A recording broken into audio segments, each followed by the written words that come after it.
G'day everyone and welcome to Roo Hammer Season 3 Episode 12, and this is our weekly breakdown of the NRLW season. G'day Hammer, how are you mate? Hey mate, I'm good. How are you? Sorry mate, just adjusting my light. That's all right, no worries. We have to see you. Technical adjustments. Yes mate, yeah mate, I'm good.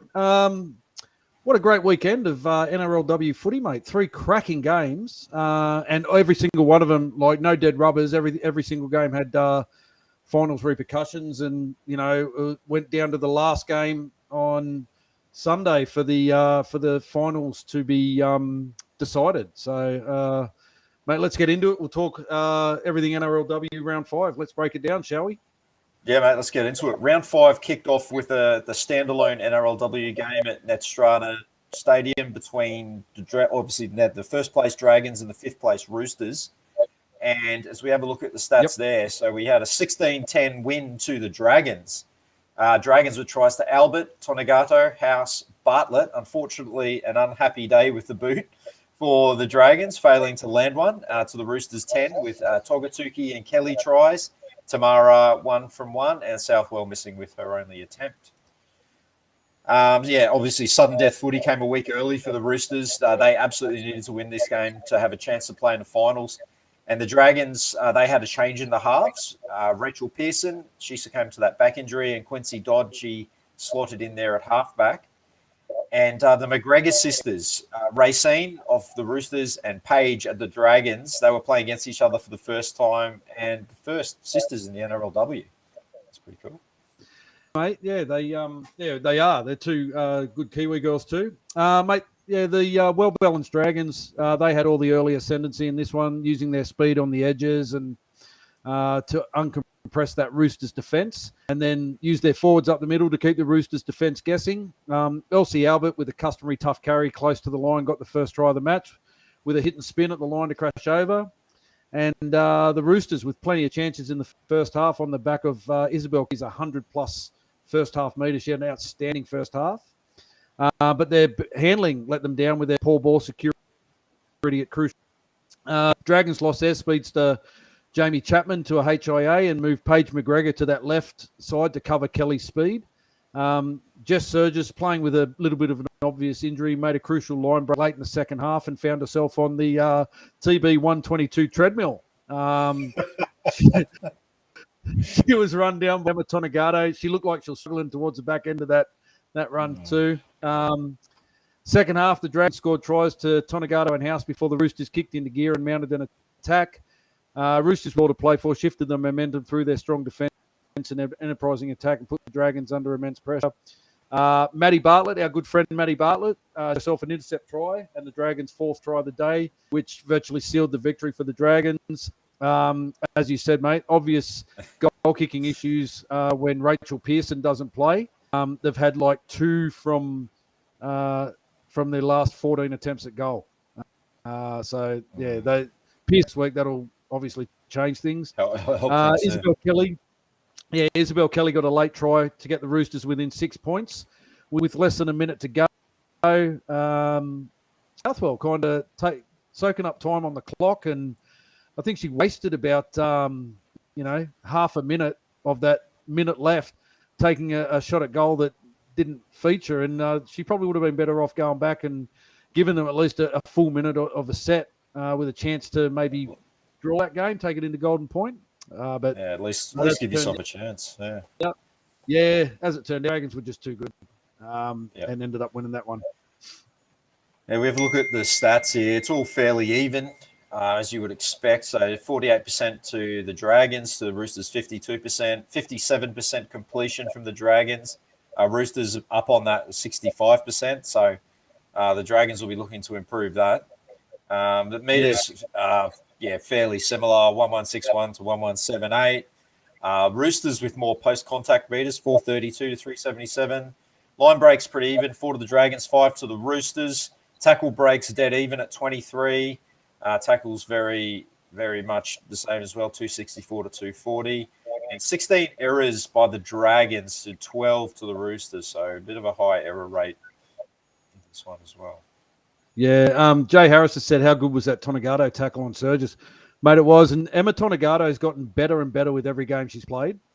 She's come across from the Aussie Rugby Sevens into the NRLW this year. And she's put her hand up to be playing Origin this year, which is going to, cause a bit of a headache for Kylie Hilda, who's the New South Wales Origin, because, they've got a host of great outside backs there, and Tonegado's putting your hand up, so could be wearing the number 1 come Origin time.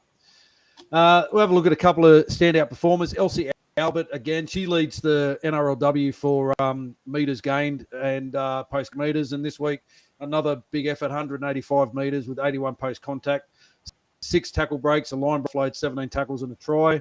And that girl we're just talking about, Emma Tonegado at the back, 125 running metres, 36 post contact, 2 tackle line break, 9 tackles at fullback. And the tackles that she made at fullback were all try savers, and 1 try to her.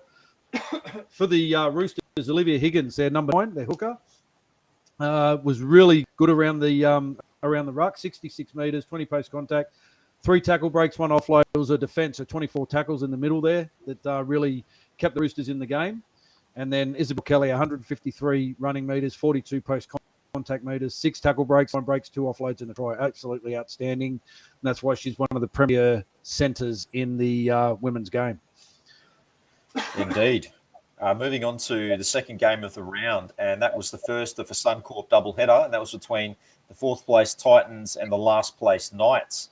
And it was the Titans coming away with a tense 14-10 victory there. Titans tries to Elliston, Mansell and Brown. Bree Clark 1 from 1, and Canfield missing with her 2 attempts. And for the Knights, Parker and Vahakolo tries, and Kira Dibb 1 from 2. A host of changes for the struggling Knights. 3 players making their NRLW debut. Paige Parker in the centre for the injured Jamie Fressard, and Chantel Graham and Shannon Evans, they debuted from the bench.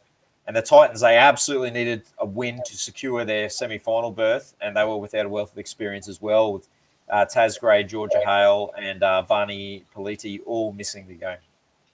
Yeah, mate. It was the Knights who opened the scoring in this game, with the debutant Paige Parker scoring the first try of the game with the first touch of the ball. A dream debut moment, chasing down a well-placed kick. The Knights played with a lot more freedom in their attack, throwing caution to the wind. They had no pressure on them. The Titans, with a great mix of youth and experience, they've got Hancock, Brown, and the Bailey Nati girls, who are all over 30, and then they've got 8 girls in this game day squad who are just 18 years old. They look like they missed the experience of Tasman Gray and Georgia Hale in the middle of the park at times in that game.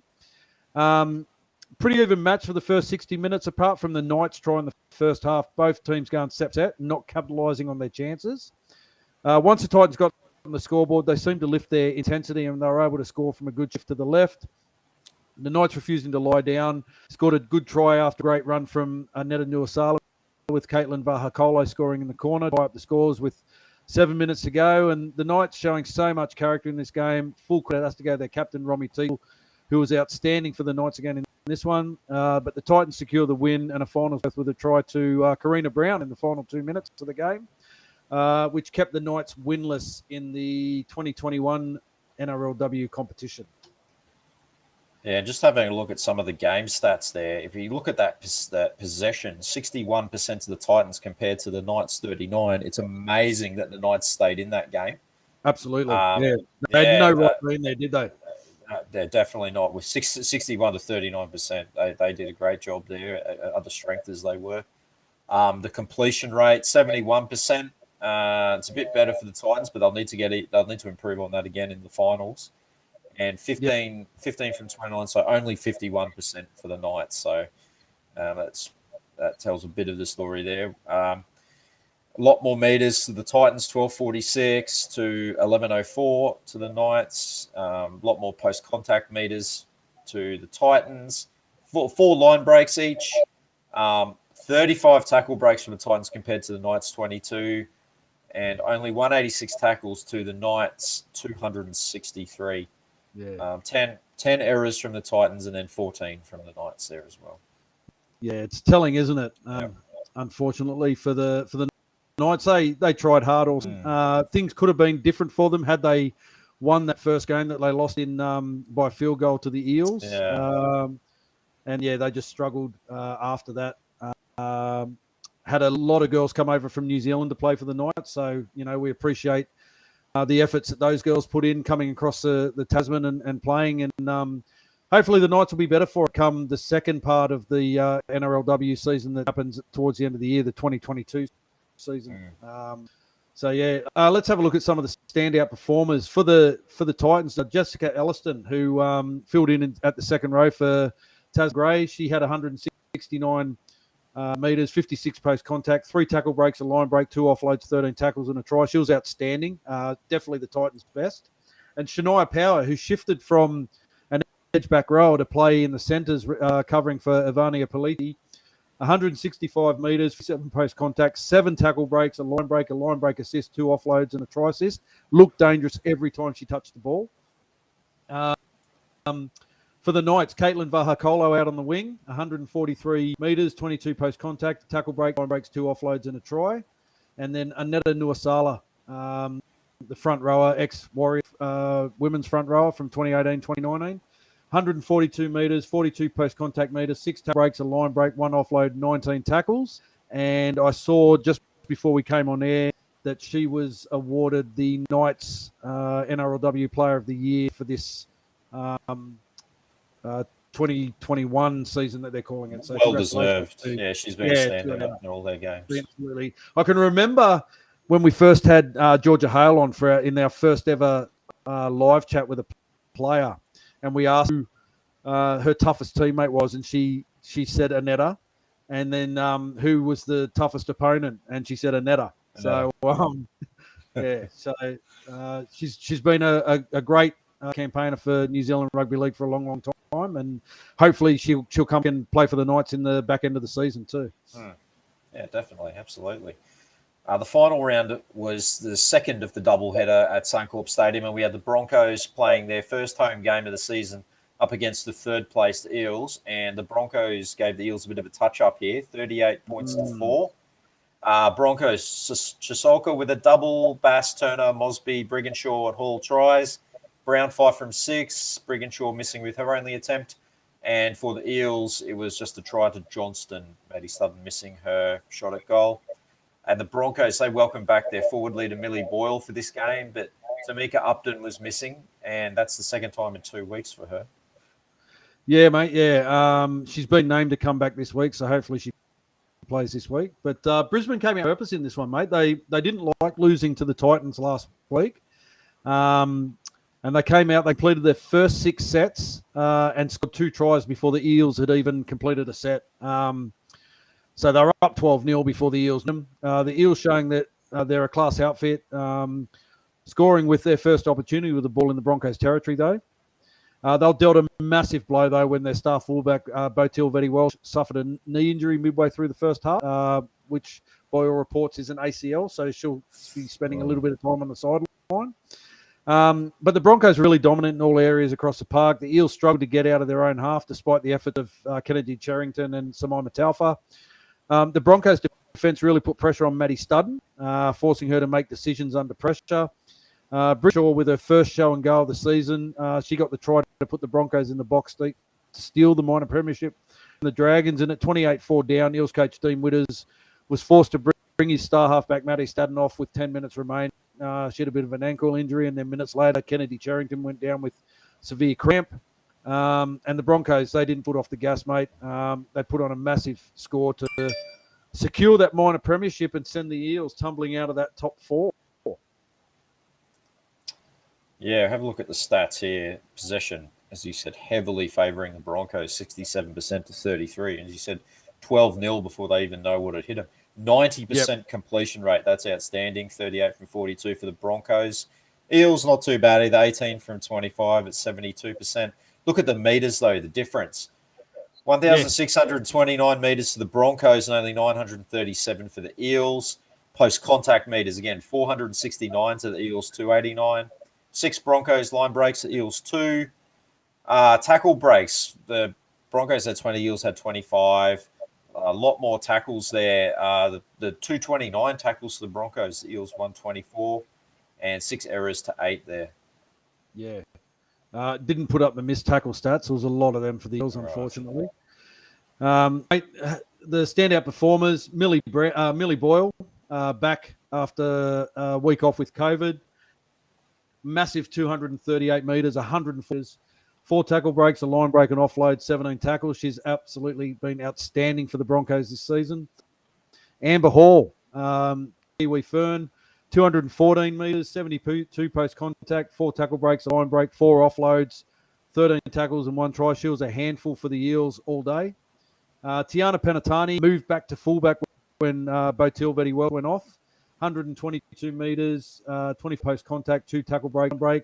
And Emily Curtin, she playing in the halves there. She tried hard all game. She had a try assist, a tackle break, 1 line break assist, 25 tackles, and she was a dominant kicker for the Eels. She had 7 general play kicks for 195 metres. Okay, so with the final round wrapped up there, we're going to have a look at the table here, and that the Broncos win their 4th consecutive NRLW minor premiership, and Dragons finishing in 2nd position just on points for and against. But another good season for them. The Eels' big loss sees them unfortunately slip right out of the finals, with the Titans securing them 3rd place, and the Roosters sneaking into 4th place on for and against. So Broncos and Dragons there on 8, Titans on 6, Roosters and Eels 4 points each, and the Knights unfortunately did not get a win this season. No. Look at leading try scorers in the competition, and it's all 4s. A bunch of the girls got across the line 4 times. Emily Bass, Mosby with 4, Chisolka with 4, Tegan Berry with 4, and our good mate Maddie Bartlett getting 4 tries as well. Mate, no surprise that all Broncos and Dragons up there, is it? Yeah. Yeah, the top 2 sides. In terms of point scoring, we look at the leading point scorers in the RLW. Lauren Brown way ahead on 34 points. Rachel Pearson there on 20. And Maddie Studden finishing up on 19 points. And we're heading into the semi-finals, mate. The semi-finals kick off this weekend at Leichhardt Oval. Double header on Sunday, the 3rd of April. First game is the Dragons versus the Titans. Versus Titans. Yeah, for the Dragons, we've got Tonagato, Berry, Chapman, McGregor, Bartlett, Fui Mayono, Pearson, Albert, Davis, Apps, Holmes, Bent, Wheeler, Dodd, House, Dimmock, Williams, and target is the 18th woman, I should say. And for the Titans, they line up as Faifua, Brown, Peters, Power, Ormond, Mansell, Griffin, Brayley Nartai, Bree Clark, Brittany Brayley Nartai, Steph Hancock, Rafstan Smith, Gray, Brill, Hale, Elliston, Clark, and Morgan, 18th. Yeah, mate. The Dragons sticking solid with their top squad. Halfback Rachel Pearson returns from her back injury, which has seen her out for the past 2 weeks, which will be a welcome relief because, as we said, the Dragons only kicking 2 from their last 14 at goal. The Titans welcome back Tasman Gray in the back row, which forces last week's standout players to get Elliston back to the interchange bench. And the hard-working and ever-reliable Georgia Hale returns to the Titans. Ivania Politi has been named on the extended bench, and if fit, you would expect her to play. Yes. And there's an interesting one there for the Dragons. Dragons player number 23, Matilda Power, is the younger sister of Titans, Shania Power. So, don't know if Matilda will get a run in this game, but there's divided loyalties for the family in my household this weekend. Very much so, mate. What are your tips for this game? I think, as my heart says, Titans, and mainly because of our affinity with all of the girls that played at the Warriors. We do our good mate Maddie Bartlett playing for the Dragons, and I think Maddie will be heading off to her first NRLW grand final. I think the Dragons will be too strong. I have to agree. As much as I'd like to see the Titans get the win, I think it'll be close. But I think the Dragons will just have a little bit too much, and they might just run away with this one. It's hard to say, It's hard to say. It's really hard to say, mate. That brings us to our second semi-final. and that is the Broncos up against the Roosters, also at Leichhardt Oval, Sunday, 3rd of April at 1:45 p.m. And if we go through the Broncos side, they line up as Upton, Robinson, Turner, Chisolka, Bass, Aitken, Briganshaw, Boyle, Brown, Lenarduzzi, Phillips, Hall, Gould, Maddock, Harden, Murdoch, and Sautia. And for the Roosters, we have Baxter, Tafuga, Surgis, Kelly, Parker, Tamara, McGregor, Togatuki, Higgins, Hill, Moana, Meeks, Koenig, Southwell, Kelleher, Joseph, Predison, and Kapani. Yeah, mate. The Broncos welcome back Tamika Upton. She's been named at fullback. We do know that she has missed the last 2 games, so I'd just say, even though she's named, we'll probably have to wait till game day to see if she actually lines up. Julia Robinson is also back from injury, named on the wing, which has forced Giga Mosby, leading try scorer in the NRLW, to the extended bench. The Roosters have named an unchanged lineup for this semi-final. Mate, that Broncos machine just looks unbeatable. They've only lost 2 games ever in the NRLW. One was to the Warriors in 2019. One was to the Titans 2 weeks ago. Yeah. And most betting people would say that they're odds on to go through their grand final. I've got a sneaky suspicion that the Roosters are going to cause an upset here. Oh. Yeah, I'm going for an upset. Cool. Yeah. Okay, interesting. Yeah, I'm going for an upset. On paper, they probably have the ability to do it. Yeah, well, that's what I mean. You look at their backs, like they've got Corbin Baxter, Jess Surgis, Isabel Lee, Bridie Parker's been great this year. Yep. Zahara Tamara has played for the Broncos before. Racine McGregor's played for the Broncos. Racine McGregor's the current Kiwi Ferns 5'8". Togatuki and Hill Moana up front. Olivia Koenig has been great for them in the back row. And Yasmin Meeks has made the switch from wing to back row, or centre to back row. And Hannah Southwell, she's just she's like Trevor the Axe Gilmeister. She just cuts them down. Cuts them down, yeah. So yeah, I'm going to go for an upset. I'm going to say the Roosters in a really tight one to make it an all Sydney NRLW grand final. Can't have that. Can't have that, mate. I think the Broncos are going to be too strong. I'll stick with the Broncos. I think they'll get through to their, what is it, fourth consecutive final. Yeah. Yeah. That's the thing, though. You know, I mean, as good as the Broncos are, it's like when you don't want them to win every year. Yeah, it's just like when Melbourne keep making grand finals and Roosters keep making. You just want someone else in there. Yeah. I saying get that. The Roosters have been into NRLW grand finals and lost to the Broncos in 2018 and 2020, and the Dragons were the other team in the grand final in 2019 that lost to the Broncos. So all these sides highly experienced. I'm thinking maybe the Roosters, those 2-star centers could do enough. I mean, they're running for over 180 metres. They get some early good ball and put the Broncos centres and edge backers under a bit of pressure, and we could see a Roosters upset here. We'll have to wait and see. It's hard to say. It's hard to say. Time will tell if they're to stand the test of time. Yes. Okay, if you guys can get out to Leichhardt Oval this Saturday for the NRLW semi-final, make sure you do so, kicking off at 12 p.m. And guys, don't forget, we have our Wednesday live show tomorrow night where we will break down the Warriors' round 3 win against the Tigers. And we'll also recap the full round 3 of the NRL and preview round 4. Guys, thanks again for joining us for this NRLW breakdown. And we'll be back next Tuesday to do it all again, to look at the 2 semi-final games and preview the grand final as well. Absolutely. Yeah. Thanks, guys, for joining us. Tune in tomorrow night when we talk all things Warriors and NRL. See you then.